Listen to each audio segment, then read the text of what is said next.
So what do you think about that? Don't you know what I mean? I wanna try the picanha. Zig zig ah!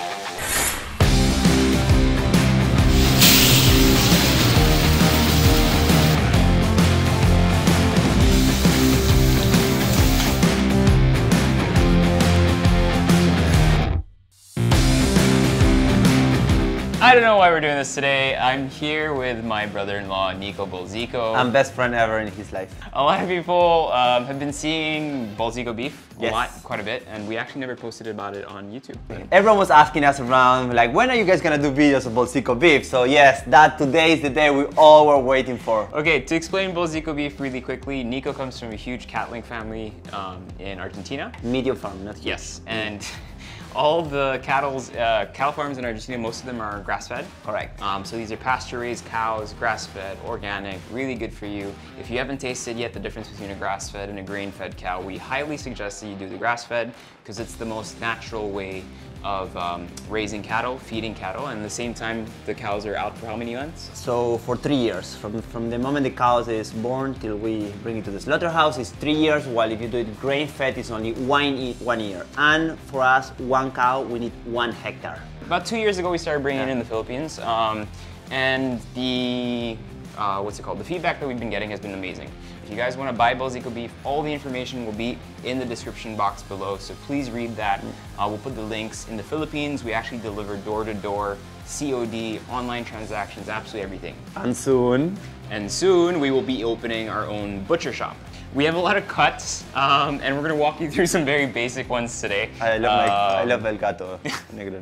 With beef, Nico and most people in Argentina grill, salt and pepper, and that's it. With the marinade. Us, obviously, we have a different flavor profile, so we wanted to kind of just run you through all of them and see which ones you guys would want to order at home and prefer. So this is the skirt steak. It's beautiful, nice and thin. Not to be confused with a flank steak. So these are what you'd find in carne asadas in Mexico, and tacos and stuff like that. It's called entraña in Spanish. Entraña in Spanish.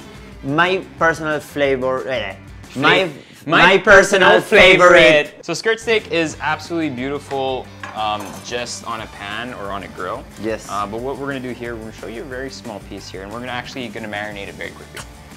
We wash our hands and disinfect it with alcohol. Tilt it this way. We're going to put the skirt steak. This is those news. Okay, go, sorry. Skirt steak inside, a little bit of garlic. Opa, I never, this is the first time I do something like this with Bolzico beef. Garlic. Balsamic vinegar.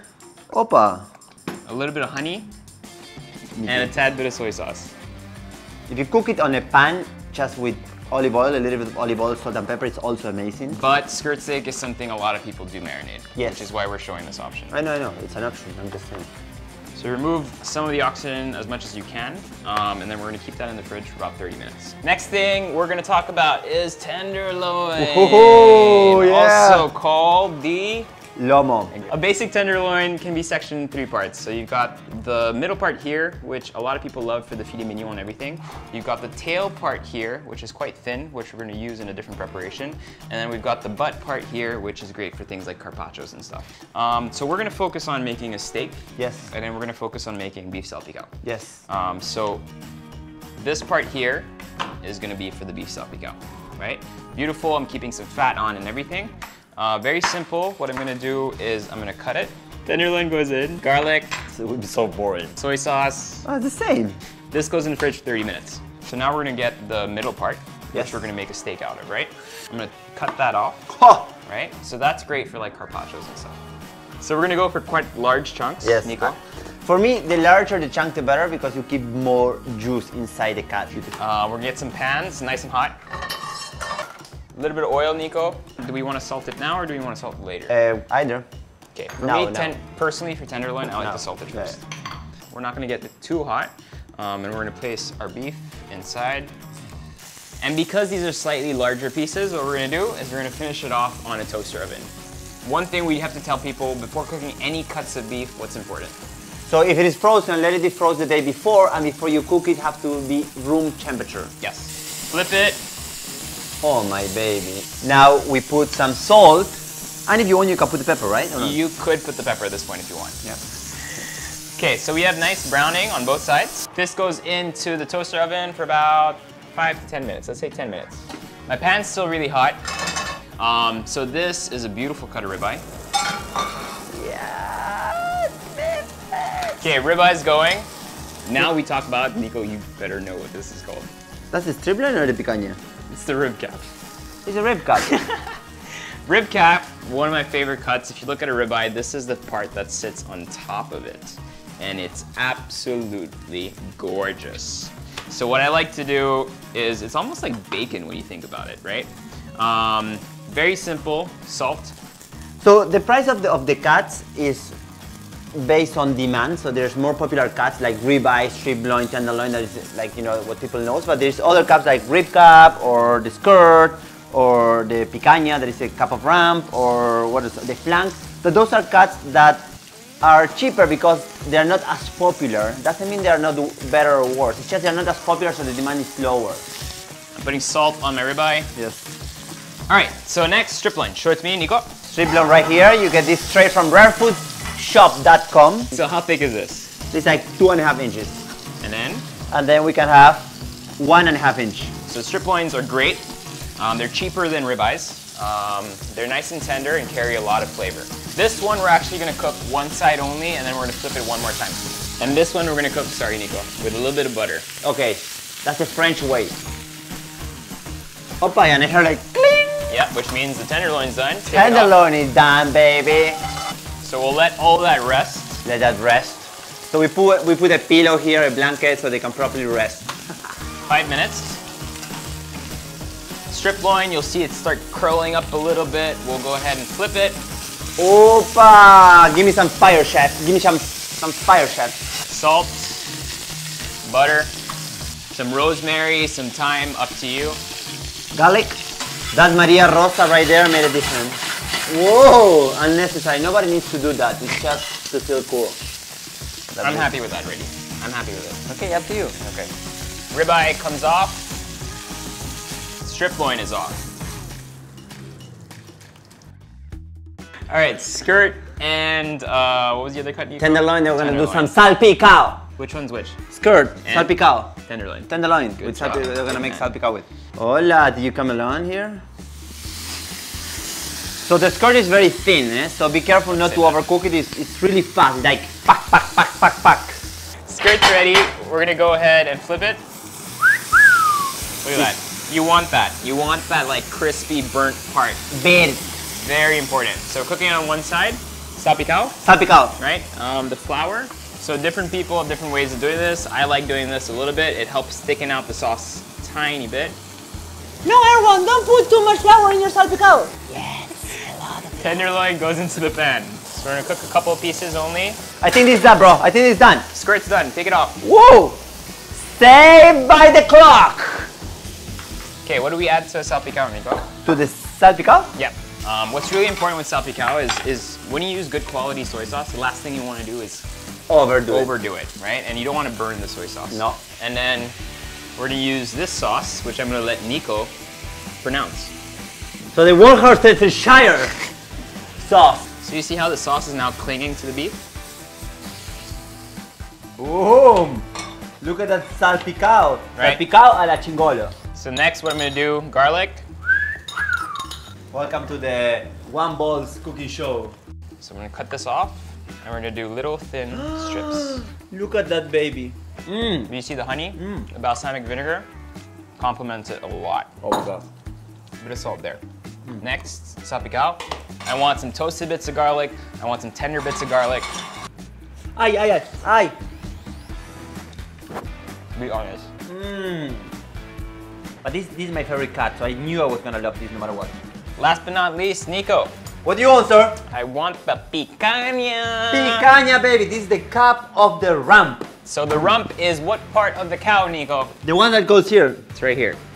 What's great about the picanha is that it has like this huge cap of fat on top of it, That right? tastes awesome. It tastes really great. If you don't want to cook it whole, I like doing this. Long strips, basically. So here, Look at that baby. so we're left with this beautiful piece. You see, it has a little bit of kind of like marbling inside, but it has that perfect fat cap that is gonna be absolutely delicious. So this goes in a pan. Very simple. Cook it on one side and cook it on the other side. Skirt. It's not full blast fire because I want that fat to render out a little bit. So if I were to cook it too fast, I think maybe the fat wouldn't be cooked through the way I want it to be. So since I met Erwan, I started seeing the scientific side of making beef. Back at home in Argentina, we just turn on the fire, throw it in the grill, and cook it. So we took it out, let it rest for a little bit, just like everything. Now we're gonna cut it. You're gonna see like a beautiful fat cap that's properly cooked right on top of the beef. This is the picanha. This is not you see. If it's good ever, picanha you lean. So what do you think about that? Don't you know what I mean? I wanna try the picanha. Zig zig ah. All right, a little bit of salt. So look at that, perfectly cooked. A little bit of fat on the side there. So tender. Why? You see how the flavor is different? It's a bit funkier, a bit gamier. And the fat is like really like there. Okay, Nico. Yes. So we'll cut first the first one we took out. Yes. Which is the ribeye. Rib cap, sorry. Can you give me the rib cap? Yes. Which one you want? Give me that one. Here? Yeah. This should be perfectly pink inside. So this is the rib cap. One of my favorite cuts right now. Moist, beautiful, delicious. I could eat this every day. Ribeye. You ready? This is gonna be, what do you think it's gonna be? I like it medium. I was going for a medium rare in this one. Oh, opa. Oh my Epa. gosh. Look at that. That for me is a perfect medium rare. Yeah, I like it a bit more cooked, but that's my It's taste. nice and warm inside. Cool. Cheers. That's gorgeous. Let me leave this moment. Tenderloin. So this one was the one that was finished with butter. So again, we were going for... That's medium. That's medium, beautiful medium.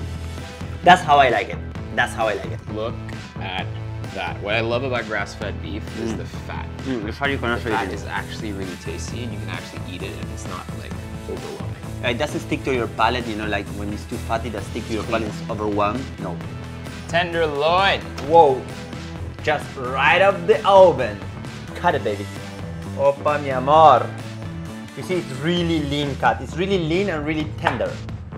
But it's really tasty. After you, Nico. Clean, not my favorite. Are you kidding me? It's good. But I'm saying it's not my favorite cut. What? It's amazing. Very tender, very tasty. You need to add salt. Personally, I like my tenderloin with sauce. Personally, I like my tenderloin like this. Personally. Right? This is the first show that we created together, and this is episode 1 of many. We have 150 to 200 episodes planned. So what we did today, we cooked most of the cuts that we have available of Bolzico beef. We are missing which one? What? What missing which cut? Flank. Flank. And? Oh yes, oyster blade. And there's one more. And brisket. Yeah! Okay. All right, so thanks guys for watching, really appreciate it. I know it seems like a lot. Each time you get a cut, it's good to know kind of like how that cut is best cooked. Is it grilled, is it seared, is it in a pan, is it with sauce?